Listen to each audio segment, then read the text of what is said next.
Hello everybody, happy full moon in Aries. I have a full moon tarot reading for you here, and let's just kick it on off because there's some stuff y'all gotta know.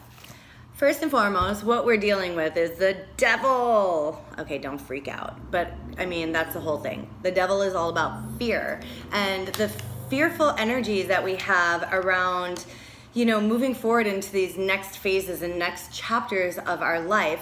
And it's so interesting because fear isn't coming from a place of love. It's not coming from a place of like emotion or, like our spiritual reasoning. It comes from a place of our logical thinking, spin out mind.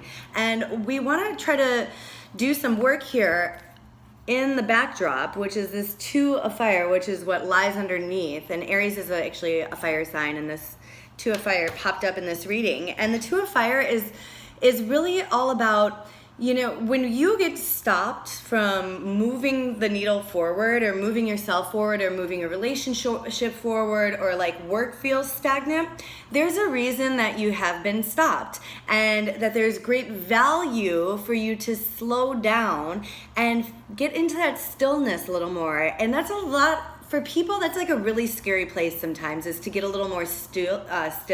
I know myself, it's really challenging when I don't have like a constant flow of work to do. I get a little freaked out as well, because it's like, oh, I have to be doing. But there's so much value in getting still, especially with this Page of Water at the best possible outcome.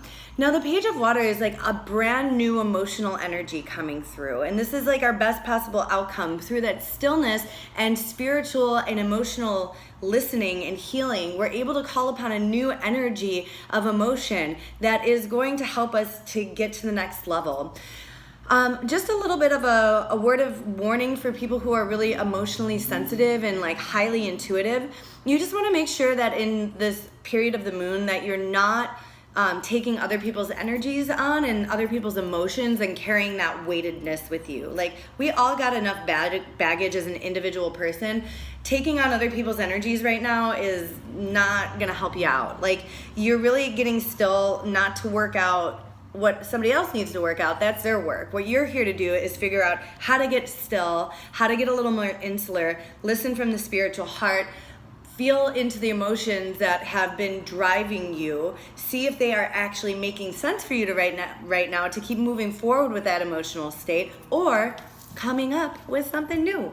So for example, for me, is it good for me to freak out if not a lot is going on? No. Like, sometimes it's okay to just chill out a little bit and take it easy and not be such a savage animal all the time, right? That's something for personally me that's good. And this might, translate different for you. This might be a relationship that you're in that you need to kind of step away from and then reevaluate to see, like, is this the emotional energy that feels right at this phase in my life? Because if it's not, time to cut the cords, right? And don't be fearful behind that. Just know that, that stillness is a gift. It's something that's bestowed upon us so that we can start to dive a little deeper into ourselves and engage those spiritual, emotional muscles more, so that we're not moving only from the place of the mind, which gets us a little kind of crazy, So I think it's a beautiful time for reevaluation. I hope that you take some time in ritual today or within the next 2 days, 3 days between. The moon is, you're using the power of the full and new moon between 3 days before and after. Journaling is always good. Writing stuff you want to release and burning it is great. Calling in your new manifestations, also amazing.